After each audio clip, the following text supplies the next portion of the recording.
Hi అండి. సొరకాయ వల్ల ఒంటికి చలువ చేస్తుందని సమ్మర్లో చాలామంది ఎక్కువగా సొరకాయ కర్రీ చేస్తూ ఉంటారు.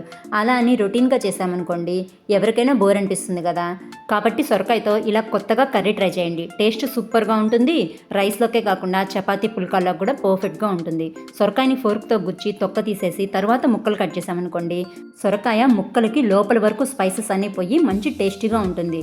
ఈ కర్రీ తయారు చేయడం కోసం ముందుగా ఆయిల్లో కొద్దిగా షాజీరా కానీ లేదా సోంపు కానీ వేసేసి ఫ్రై అయినాక తాజాగా దంచి పెట్టుకున్న అల్లం వెల్లుల్లి ముద్ద వేసేసి పచ్చివాసన పోయే వరకు ఫ్రై చేసేసుకున్నాక ఉల్లిపాయ ముక్కలు, ఒక రెమ్మ కరివేపాకు, ముందుగా కట్ చేసి పెట్టుకున్న సొరకాయ ముక్కలతో పాటు రుచికి సరిపడా ఉప్పు, కారము, పసుపు, జీలకర్ర పొడి, ధనియాల పొడి వేసేసి ఒకసారి చక్కగా మిక్స్ చేసేసుకొని కొద్దిగా మగ్గిన తర్వాత పొడవుగా కట్ చేసి పెట్టుకున్న 2-3 పచ్చిమిర్చి చీలికలతో పాటు కాస్త కసూరి మేతి, చిక్కటి చింతపండు రసం వేసి ఒకసారి మిక్స్ చేసేసుకొని హై ఫ్లేమ్లో 2 విజిల్స్ రాణించుకుంటే కర్రీ తయారైపోతుంది. రెసిపీ నచ్చితే లైక్ చేసి, షేర్ చేసి ఛానల్ని సబ్స్క్రైబ్ చేసుకోండి. Thanks for watching.